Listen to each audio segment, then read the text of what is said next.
Welcome to episode 39 of Bible Mechanics. We're talking about how the Bible is put together.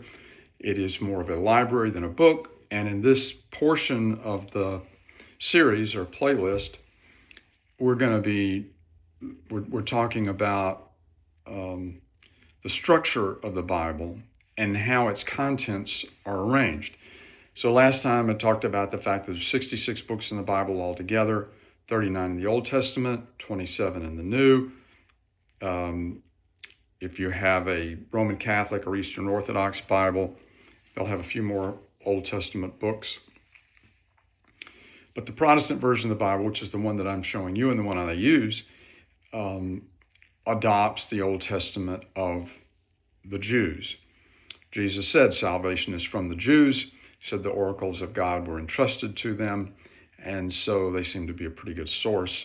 Just like we use ancient Christians to decide which books belong in the New Testament, we rely on ancient Jews to tell us which books are in the Old Testament. And so we talked about that overall structure of 66 books last episode. In this one, we're going to talk about the New Testament specifically and how its books are organized. So I said there were 27 of them, and they are grouped. And the way they are grouped is that the first 5 books are historical in nature. That is, they tell the history. The first 4 are 4 Gospels. And the 5th one is the book of Acts, specifically the Acts of the Apostles. So we have 4 books to record the history of Jesus' life. And then we have 1 book to record the history of the apostles and what they did after Jesus lived his life. And let's take the Gospels first. So the word gospel means good news. It's an official proclamation. It's the story of Jesus. And we have 4 different ones. It's like watching an automobile accident, having someone standing on all 4 corners and giving you their perspective on it. You say, well, what does the life of Jesus have to do with an automobile accident? Well, the life of Jesus was certainly no accident, but it did include a calamity, and there was loss of life. He died. But the good news, that is the gospel, is he was raised from the dead. Now these 4 books, as they originally came down to us, are just plain. They weren't written with titles. They didn't come with titles. In fact, none of the original letters of the New Testament came with titles. I mean, the way our books came with titles, because they were written for congregations. Literacy rates back then were different than they are today. A lot fewer people could read. And the main reason people went to synagogues or to churches was to hear the scriptures being read, because that's how most people found out what they said. They couldn't read, or even if they could read, they wouldn't necessarily have them at home, because back then there was no printing press, there was no mass production. You had to, every script, every writing had to be handwritten.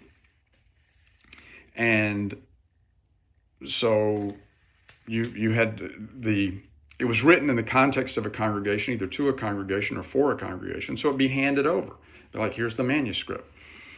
And so the people knew who wrote them, and they knew why they wrote them. And we'll say a little bit more about the epistles when we get to them, but in terms of the Gospels, they were individually written. And as I said, we have 4 of them: Matthew, Mark, Luke, and John. And that order is pretty traditional, although when the New Testament was first being put together, they weren't necessarily in that order. The shortest one is Mark. Mark was a co-worker of the Apostle Peter and the Apostle Paul at separate times. Then there are 2 Gospels which sort of seem to use Mark's Gospel as a basis to work from, and one of them is Matthew's. He was one of the 12 apostles, and his is sort of focused on Jewish people, for a Jewish audience. speaking of the things that would matter most to them. And then Luke's gospel. Luke was a co-worker of the Apostle Paul, and Luke's gospel is written more for a Gentile audience. So you got the basic gospel, the shortest one, Mark, which is sort of written broadly to Jews and Gentiles. Then you got Matthew, oriented toward Gentiles, and Matthew oriented toward Jews, and Luke oriented toward Gentiles. And then the fourth one is the Gospel of John. John was one of the 12 apostles also. Now, in the 2nd century, there was a man named Tatian who had been a disciple of a man named Justin Martyr. And Tatian put together something called the Diatessaron, which I think means four or something like that, probably from the Greek or something. And he took the four Gospels and harmonized them into one Gospel. So instead of reading four different accounts of the same accident, it would be like he's going to pull together everybody's witness and just tell it as one story. And a lot of the churches adopted this and read it, but after a period of time, they abandoned it. They wanted to go back and thought, we need to hear the original words, the way the original writers wrote these things. And that's a theme we see throughout the centuries, is that it always makes sense to go back to what was originally written. We may wish it were written a different way, but it was written the way it was written. And that's the best way to understand it. These men put their lives at risk by writing these stories down, becoming associated with them. So we should respect their testimony. Now, the book of Acts was the 5th book of history in the New Testament, and it was also written by Luke. So the Gospel of Luke, it's sort of, in one way, it's unfortunate that the Gospels are in the order they are, because it might have made sense to put Luke at the end, and then you're reading Luke and going straight into Acts, because the same person is writing both of them. But it's probably better the way it is, even if we don't understand why it is the way it is. It came together over a long period of time, hundreds of years actually. All the New Testament texts were written in the 1st century AD, but the entire Bible wasn't put together until the 4th century, because they had no means to produce something that big, a book that would be that big back then. And in fact, what they had was something we call a codex, which looks like a book, but it's a much more rudimentary, and it's kind of amazing how they could put it together even then. And what happened was the codex was invented in the 1st century, and then over time they got better and better at making them, so they could hold more and more material. And it wasn't until the 4th century that they could make it big enough to hold the New Testament. So that's the first 5 books of the New Testament history.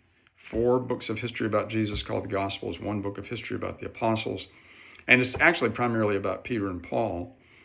They talk about a few other apostles in it, but it's not trying to be Luke wasn't trying to be comprehensively reporting on all the apostles. He reported primarily on the 2 of them, because Peter was the most prominent apostle to the Jews, and Paul was the most prominent apostle to the Gentiles. Peter and Paul themselves were both Jews, but one man was sent mainly to the Jews, and the other man mainly to the Gentiles. And there's other differences too, and you'll learn about them as you read the Bible more. But that's all we got time for today.